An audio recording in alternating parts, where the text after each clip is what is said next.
Okay, so why are we talking today about is humility compatible with business? Because we have just completed the 5th week of the Omer, and we have entered the 6th week.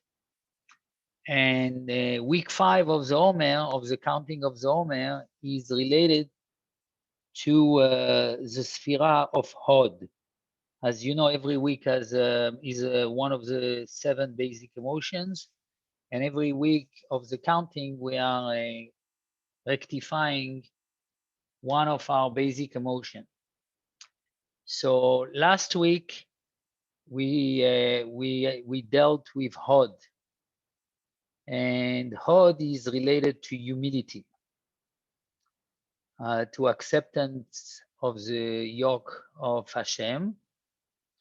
And even more so last week, we had the Lag BaOmer, and Lag BaOmer is a 5th day of the 5th week. Okay, if you do the math, 4 times 7, which is the 4th first week, plus 5, 28 plus 5, 33 is the Lag BaOmer, the 33rd day of the Omer. And so we had a very difficult Lag BaOmer this year. And one theme of Hod that we'll talk about is Hod is translated in English to splendor. Hod is majesty, splendor. And there is a verse in Daniel where which Rabbi Ginzburg is quoting very frequently, which is Odi nehefach alai lemashrit. My splendor, my attribute of Hod, one of the fifth emotion, has turned on me into a force of destruction. So what we want to talk about is when Hod, which is the acceptance of Hashem kingdom, and when Hod can actually turn into something negative. Al tiye tzaddik harbe. Sometimes we are too tzaddik. Sometimes we are too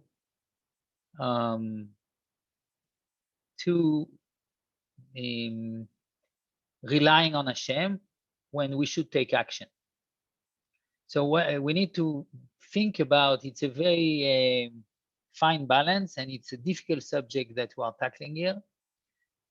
When humility is a positive attribute, and one humility can actually diminish myself. So we're gonna look at it first. Just what's the business? What's the best practice in terms of business? And what the business world is saying about humility and how humility is compatible with business. And then we look at it through the eyes of the teaching of Rabbi Ginzburg, through the Kabbalah, and through the understanding and the contemplation of the sphere of Hod. Toby, you wanted to add something? Yes, I did. Just a moment. Hi. When it happened the next day, I felt that in order to cope, I wrote something, and the beginning of it was, I realized that Hod is also like you, when you are bowing down, and Netsach is the victor, right, who wins in a battle, and Hod is a direction that is opposite. When like Hod, you bow down, you know, to Hashem, or you give thanks. But I thought like an extreme Hod can be too much, and then like Netzach would overcome it, and then you end up with a situation where so let's go through it. Fantastic. You are really already getting to the end, but let's try to go one step at a time and get into it. If you want later, perhaps I can read to you. It's short. What I wrote the way I wrote it. Sure. Let's see if we will have time for sure. Thank you. Thank you for sharing. Okay, so we're gonna start to talk about it. Also, we don't want to get into, we don't understand, what happened and why it happened. So it's very, I think, dangerous for people like us to try to make speculation. And I just want to give, what the goal of this session is, to give us tools to have a better behavior and a behavior which is compatible with Torah and which is getting out of the conventional wisdom and getting out of what, as religious people, a lot of time we are being diminished by Torah, which are not really the opinion of Hasidut. And that's where Rabbi Ginzburg is really providing an entire platform of Torah, which is augmenting ourselves as human beings rather than diminishing ourselves. And by connecting to Hashem in a way which is empowering ourselves. So that's basically what we want to talk about. Okay, so if we look at it, I like to look at it, and I look at what the academy is saying. And again, as I am living in a world of business, and this is a very known subject in business. Humility was seen, if you would have asked this question, let's say 15 years ago, 20 years ago, humility was really at odds with business success.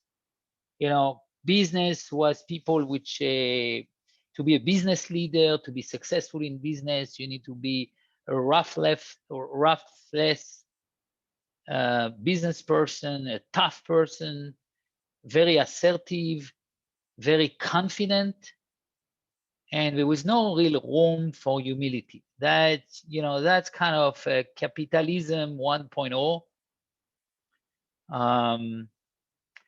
Maybe think of Donald Trump. You may love it, you may hate it. That's not the point, but he really characterizes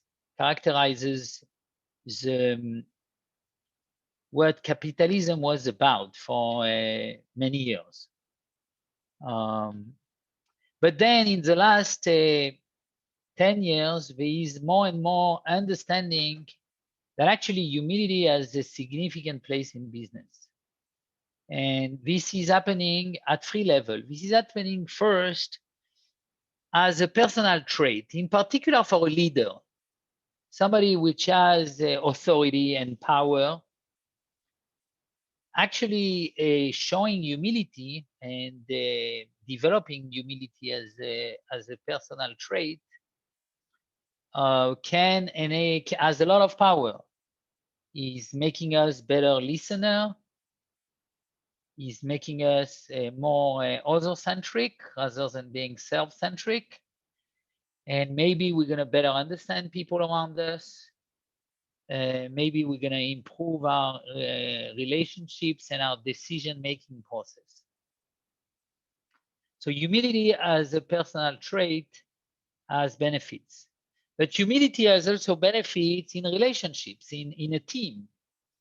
If you want to motivate a team and you are a team leader, being humble and without becoming weak, but giving a sense of shared leadership.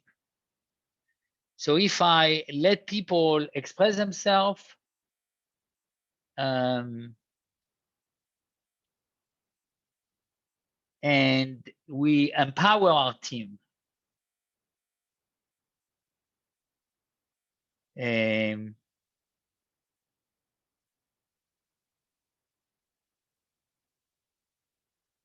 Okay, we have only until 8:05. So that's why if you want to build a team, humility can be very useful to create a sense of shared leadership, to have people take more ownership, and overall to get a much better teamwork.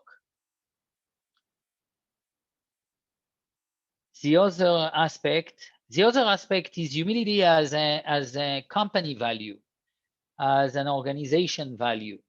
So now there are talks about companies which are making humility as a foundation for the way they interact with the market.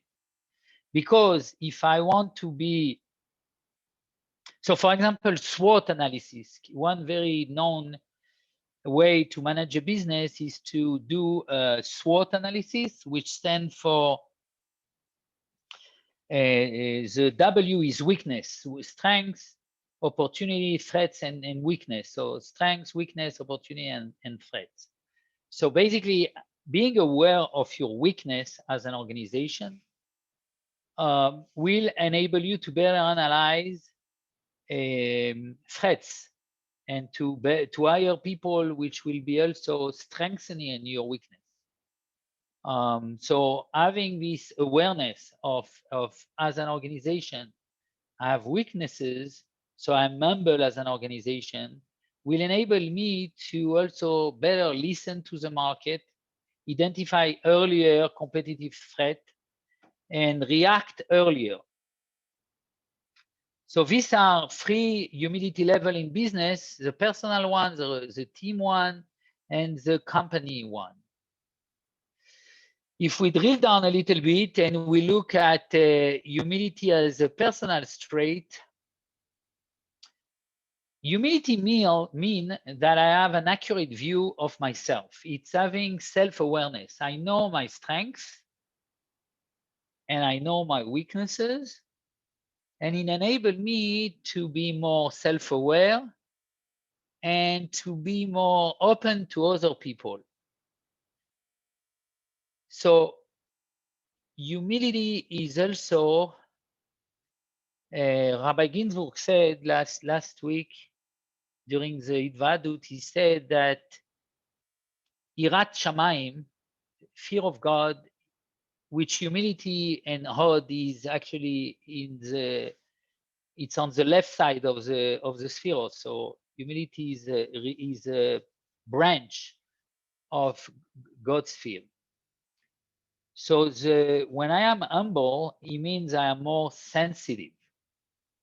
I am more appreciative to others because I'm more aware of my weaknesses and my interdependencies. That's also a very important subject, is that in business, we recognize, unless you are a monopoly, like a huge company, which tend to be very arrogant, you understand as a business that you are dependent on other people, on other stakeholders. You are dependent on customers, on employees, on partners. So the more humble you are, the more other-centric you will be, and the more appreciative of other you will be. Now, all this, and that's maybe the main point, there is a dark side to humility. And this is not my opinion. This is what it's written in academic scholar articles about human resources and management. And the dark side of humility is linked to low self-esteem. So because, yeah, humility can be a strength, but it can be also a weakness. So if humility is coming if I am humble and I am eroding, and Toby alluded to it earlier at the beginning, if my humility is coming at an expense of my confidence, of my ability to perform, I'm gonna get in. I get into low self-esteem, and I won't be able to be at my best. So there is really a balance to be made, and actually, business scholars are talking about striking the right balance. Humility is a balance between arrogance and low self-esteem. You know, that's, I think it's maybe a superficial view of looking at it, but it's a good start. That, and again, that's without the Torah prism, when God is not part of the whole picture. So this is limited, but if I'm arrogant, I'm gonna make poor decisions because I'm not sensitive to the people around me. I may lose important employees. I may miss opportunities. I'm gonna keep behaving the way I am because I think I'm good. I'm really good, and I don't need much. So I'm not aware of the threats of the interdependencies.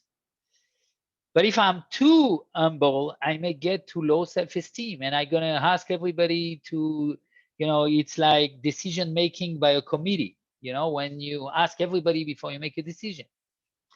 So you need to strike a balance, and maybe one way to look at it is looking at the first job interview in history. Do you know what is the first job interview in history, which is in the Torah?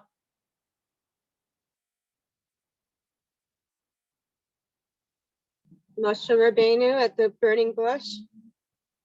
No, earlier, the first interview, the first business interview.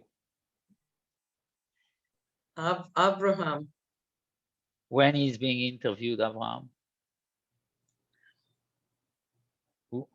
Well, I think when he accepts the Kabbalah soul.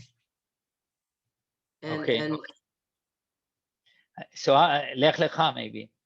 But the more, I think the main job interview, which is really like a modern interview, is Paro interviewing Yosef. When Yosef get out of the pit, get out of the jail, and he's being rushed to Pharaoh, Pharaoh says and open up. So for Joseph, this is the last opportunity to get out of the jail. He will end his life. He's only 32 years old at that time. And he has one chance to get out of the jail. And he's being interviewed by the most powerful man on earth. Yeah, Pharaoh was king of Egypt. Egypt was the superpower of his time. So Joseph was like just a prisoner, forgotten in the jail of Pharaoh because of what happened with Potiphar, the wife of Potiphar.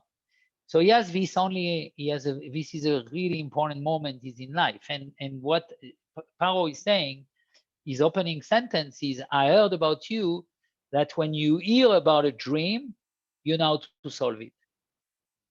So I heard that you are a terrific man. You are super smart. You have the ability to solve complex problems and to decrypt dreams. And what is the response of Yosef? What is his response?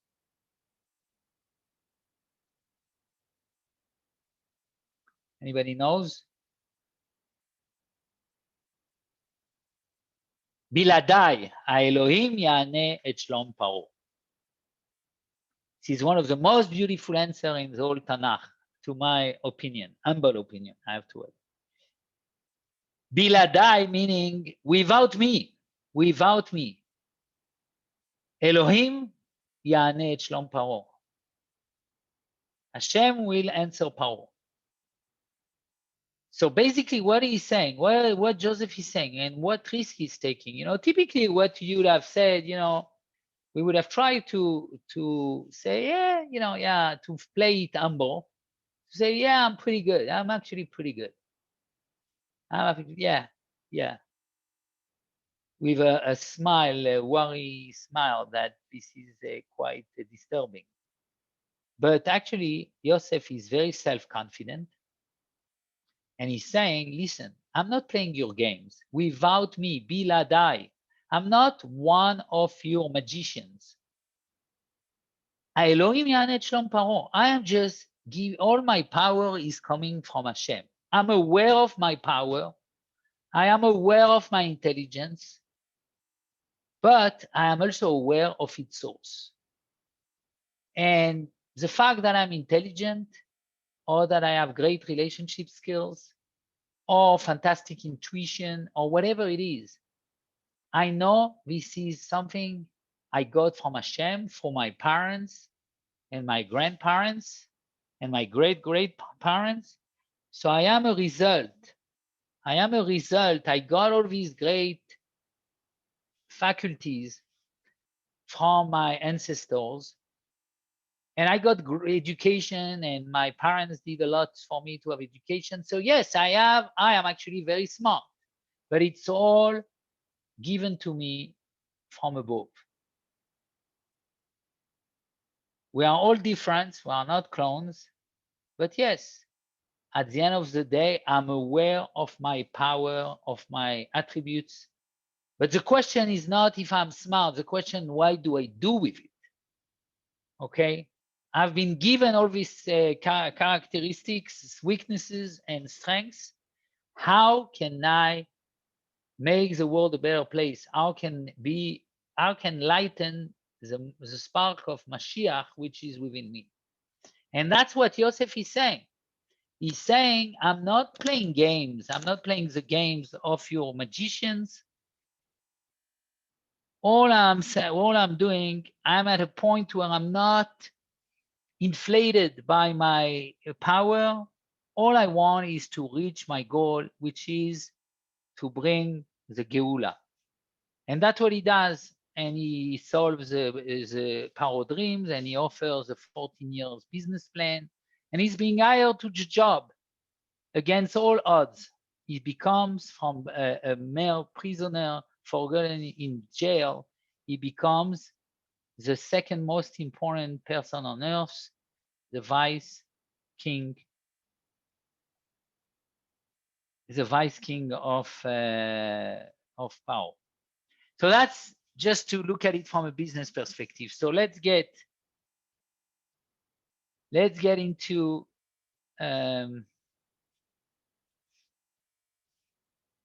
just if we look at it at a higher level, we talk about as a personal trait, just to finish up the business side of it. So overall, humility is and this sensitivity and this ability to listen to others, it's a positive characteristic for human functioning in the family. So the opposite of Hod is actually Kas. And Gava. Gava and Hod have the same gematria of 15. That's Rabbi Ginzburg. Gava, which is arrogance, is 15. And Hod is 15, humility, splendor.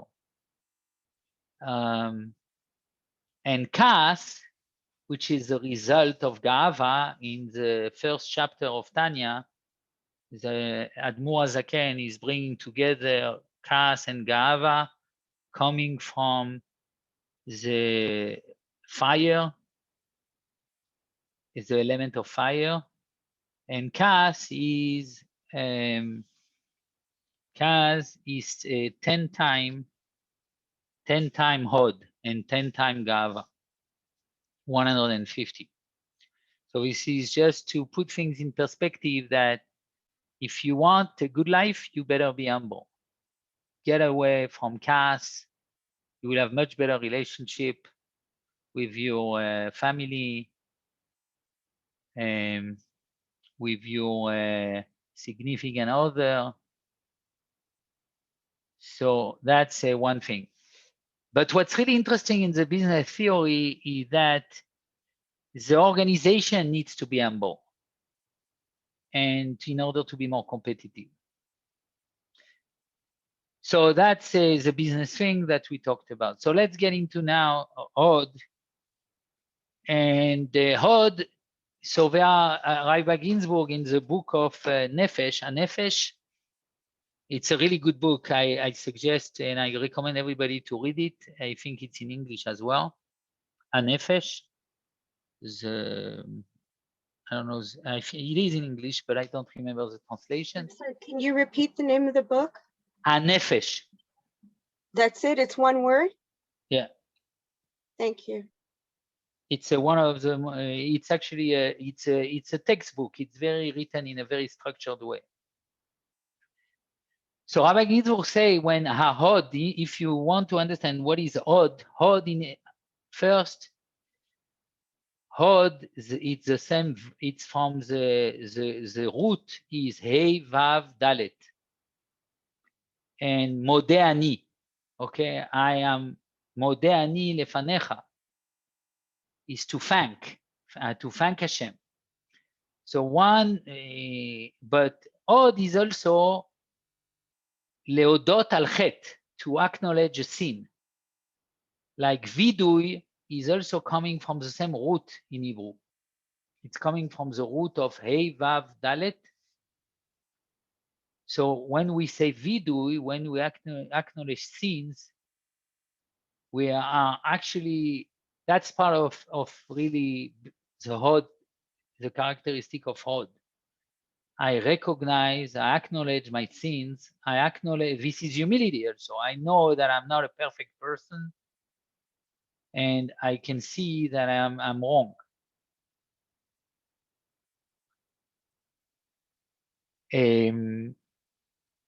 So Modeh Ani is also with, the ability to say Todah, to say thank you Hashem, to be able to realize all the blessing that we are getting, to realize our people around us are supporting us, helping us, all the blessing we are getting.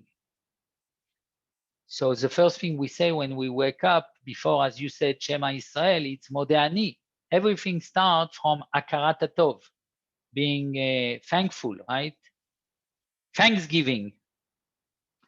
So to be able to thank Hashem, but to be able also to recognize that all the blessing we are getting. And Hod in Hod is really Akarat Tov. When we say Modim Anachnu Lach in the Amida, and Modim de Rabbanan, we say Modim Anachnu Lach Ad She'anachnu Modim Lach. We are thanking Hashem that we are capable of thanking Him. So it's really the ability to be thankful. We need to say thank you that I'm able to be thankful. I'm able to recognize, to be sensitive to all the good that I'm getting. And also at intellectual levels, it's to say I was wrong, to recognize I was wrong. And that I had an opinion, and my opinion was based on a certain experience, or and then I recognize that there is a different perspective. So this is very much related to the levels we talked about, which are coming from the business world, which is at a practical level, actions is to acknowledge a sin. This is about actions. To be Modeh Ani, to be thankful of Hashem or thankful of anybody around me, this is at the emotional level. It's an emotional recognition. And to recognize that my opinion was wrong, Modim Chachamim LeRabbi Meir, is intellectual.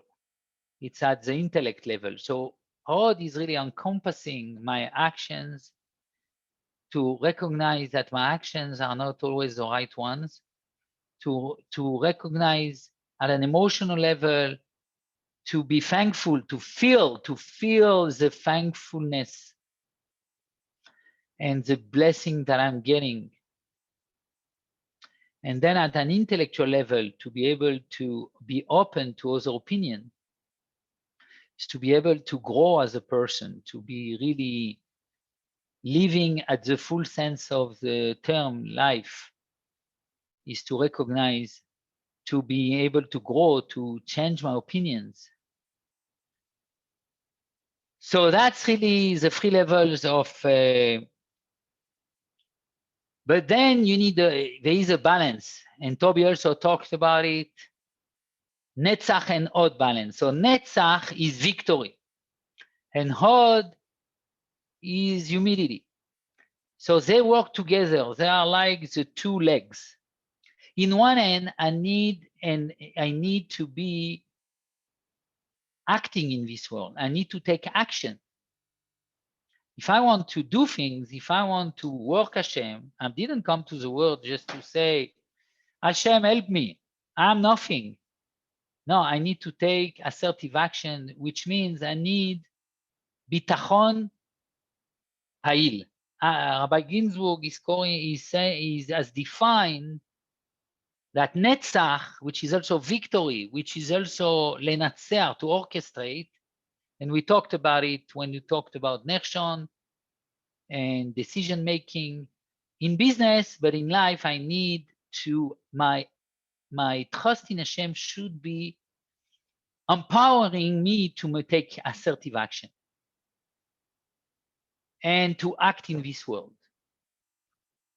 But then there are time for action and there are time for passiveness. I've done everything I can. I need to stop. I can't become obsessive. I can't become overacting, overactive. I stop sleeping. I need to stop. At some point, I need to realize that not everything is on my control. I've done everything I can. I have in education. I don't control my kids. So I don't need to take I need to respect their freedom and their ability to make their own decision, their bchira chofshit, their free will. So at some point I need to stop my actions and I need just to be davening, waiting for Hashem. So in business, we call it what's going on. We're actively waiting. Okay, you have submitted the proposal, you have given the discount. Anything you're going to do at that point is going to only hurt you. It's going to reduce your chance to get the deal, because you never lose a deal. You never win a deal that you are not ready to lose. If you are desperate, if you are displaying anxiety, you're going to lose the deal. So you need that balance between active trust, where you act, and passive trust when you daven to Hashem. And that's the balance between Netzach and Hod. The problem can be because that I stay too much in passive trust. And a lot of time, religious people have a hard time. They're saying, Hashem will take care of it. What do you mean Hashem will take care of it? You're looking for a job right now? Be'ezrat Hashem. What do you mean Be'ezrat Hashem? Hashem wants you to act. And you, if your Yirat Shamayim, if your acknowledgement of Hashem is becoming a diminishing force, something is wrong. Because Hashem actually is there is a principle of tzimtzum, of reduction. Hashem is hiding himself in our world. And he's hiding himself because he wants us to act. So if I'm saying everything is Hashem, everything is Hashem, I have nothing to do. I am this is kfira, this is some sort of avodah zarah, because Hashem, the same way I can become and say everything is dependent on me, and I get to denying Hashem, and kochi enotzem yadi, my strengths and my power will make a difference. That's when I am lacking Hod, humility, but I can have too much humility. And I can invest, and I say at that time that Everything is Hashem, and I have no, and so I'm basically ignoring and denying the Hashem hiding, the fact that Hashem wants us to work in this world. And this is as bad as saying there is no Hashem. I can say there is no Hashem, which is bad, and it's equally bad to say there is no human. And I have nothing to do. I'm just, and when I'm getting into this mode of thought, Rabbi Ginzburg in the book of Nefesh is saying this will lead to Avodah Zarah. If I am, and let's look at an example from the Mishnah. Here is a description of Mashiach's time. Rabbi Pinchas ben Yair Omer, משחרב בית המקדש, בושו חברים ובני חורים וחפו ראשם. Since the destruction of Beit HaMikdash, the Chaverim, the friends, and the free people are in bad shape, and they are putting their head they are basically in evil.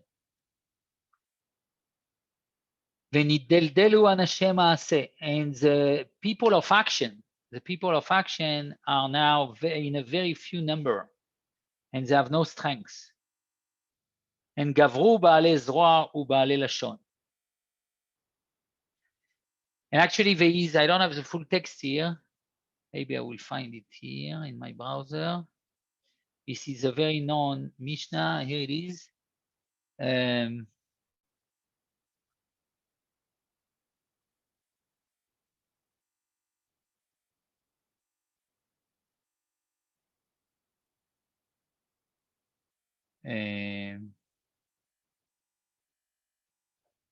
at this time, the son will curse the father. The daughter will be arrogant with her mother. And the daughter-in-law will be arrogant with her, the mother of her husband. And then is the Anshe Beito, the people of his house, will become his enemies. Pnei Ador kepnei kelev. And the leader of the generation will be like dogs. And the son has no busha, has no fear, and how do you say busha? Has no Shame, embarrassment. Has no shame, thank you, from his father. And so this is the time before Mashiach. This is a time of chutzpah. This is a time of people, of actions are paralyzed. They don't act. And how these times, and what people we say at that time, Al mi yesh lanu leishaen? Al Avinu shebashamayim. And who can we trust? The only we can trust is Avinu shebashamayim. So there are two ways to understand that. At that time, we will have only one way, is to trust Hashem. But actually, you can read this as not as a reaction of all the bad phenomena happening during this time. It's actually what the part of the bad phenomena, part of the bad action. The same way the leaders will be like dogs, the same way that the son won't be ashamed of his father, the same way that the Anshe Maaseh, the people of actions, will be paralyzed. This is what will happen. People will say, we don't do anything. We only need to trust Hashem. And this is actually when the splendor, what we called at the beginning, when my splendor turn on me into destruction. When we get to a point that we are saying, we are stopping thinking rationally, we are eradicating, diminishing the human being. We are saying there is no need to take action. There is no need to be cautious. There is no need to respect laws. no need to respect procedures which are here to make us safer. Then, because אין לנו על מי להישען, אלא על אבינו שבשמיים. We only have one party to trust, אבינו שבשמיים. That's it. That's when עודי נהפך עליי למשחית. My hod, my humility, my trust in Hashem, my passive trust in Hashem is becoming so passive that it's turned on me into destruction. So that's something when humility in business is too extreme, that is becoming to diminishing me and getting to low self-esteem. And when as a people, we are saying, as a people, you are saying that, I don't have the Mishnah in English, but I can try to find it. I couldn't find it. So let's say, yeah, excellent. So one way to summarize that, thank you, Mark. The balance between Netsach and Hod is the following, is it's not a command for you to finish the work. So lo alecha melacha ligmor, which is Hod. Hod is, you need to stop your action at some point, but you are not free to neglect it. You are not, אתה לא בן חורין להתבטל ממנה. So we need this balance. And when we lose this balance, and unfortunately in our days, we have two camps. We have the camps of the secular Jews, which are saying, I am not incumbent upon to finish the work. Everything is Hashem. I'm not going to do anything. I'm going to trust Hashem. I don't have any ishtadlus. So that's the religious. And the secular are saying, but you are not free to neglect it. We need to act. And they ignore the fact that actually they are not incumbent upon them to finish the work. So we are in, that's why we need to, in order to bring Geula, in order to get to the time, we need to actually refine this balance, as Rabbi Ginzburg said, which is striking the balance between assertive action and knowing when it's time now to stop and to daven. And actually in the Zohar that we learn at Rabbi Ginzburg house on Thursday, there was an incredible, Rabbi Ginzburg took the 33rd Tikkunei Zohar. There are 70 Tikkunei Zohar, 70 sections in the introduction of the Zohar. And because we were the 33rd day of the Omer, so Rabbi Ginzburg said we're going to learn the 33rd introduction.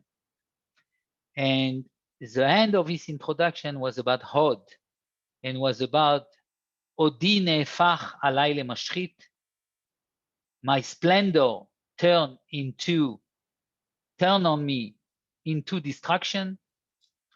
And it was said there that in the fifth millennium, which has started just after the completion of the Mishnah, basically when started the Middle Age, the fifth millennium will be a millennium of Hod turn on me into destruction, because of we won't have in a lot of the Galus is actually when we say everything is dependent on Hashem. We have no action to take. Everything, the Beit Midrash will come from the sky, and we shouldn't go to Eretz Israel and make Aliyah because it's not, we need to wait for Mashiach. And Rabbi Ginzburg teach him actually bringing Mashiach is striking the right balance between active trust in Hashem and passive trust in Hashem. And actually, last point before we hear from you is that if when I have the right davening and the right trust in Hashem, even passive trust in Hashem, and I daven, the davening itself will awaken in me new strength and new way to be active in a rectified manner. If I am only active in a way without really stopping and without relaxing and davening to Hashem and taking a perspective on where do I stand right now, so then my actions will turn into distraction. I need to stop, look back at what happened, daven to Hashem, understand that it's not upon me to complete the work, but because I know it's not dependent on me, I'm going to see what I can still do in order to improve.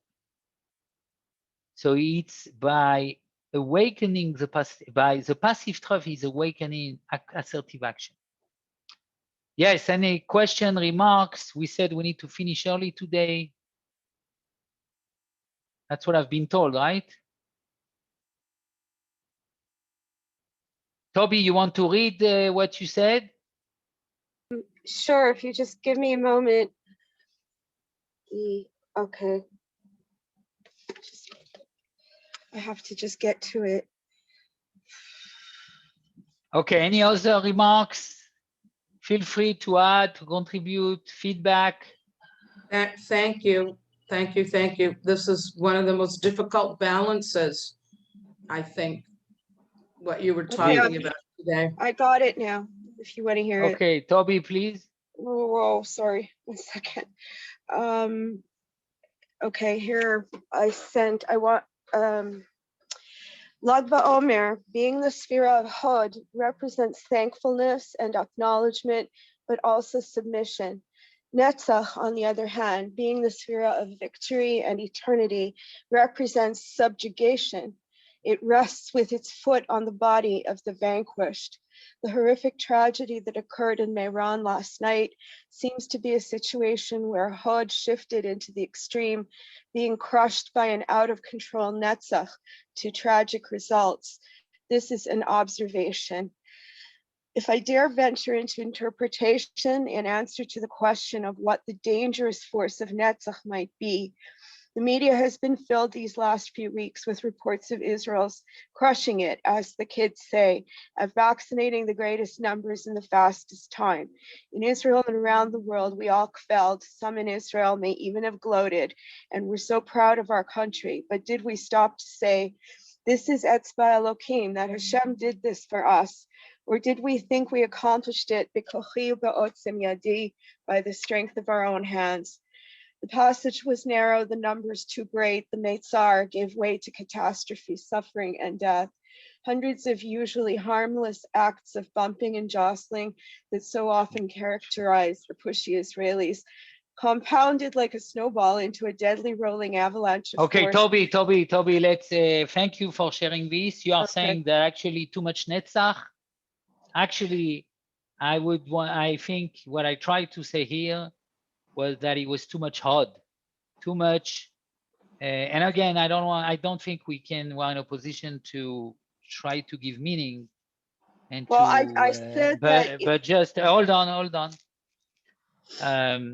Is that when as religious people, we tend to neglect procedures and law of physics, and we forget that law of physics are actually God's will. And we are saying, Rabbi Shimon Bar Yochai will take care of everything, and he will save us with another miracle. We rely on the miracle and don't take the right procedure. So I don't think that too much arrogance or too much kochi and otzem yadi was the issue here.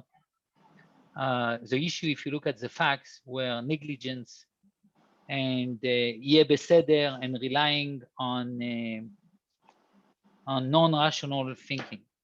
So thank you all. We have to complete. And I apologize if it was incorrect and I didn't mean to. No, there is no correct, Toby. There is no correct any correct. No, I don't There is mean different to offend perspective. anybody. No. I don't think you offend anybody. At least you didn't offend me. I just wanted to make clear that there was different perspectives.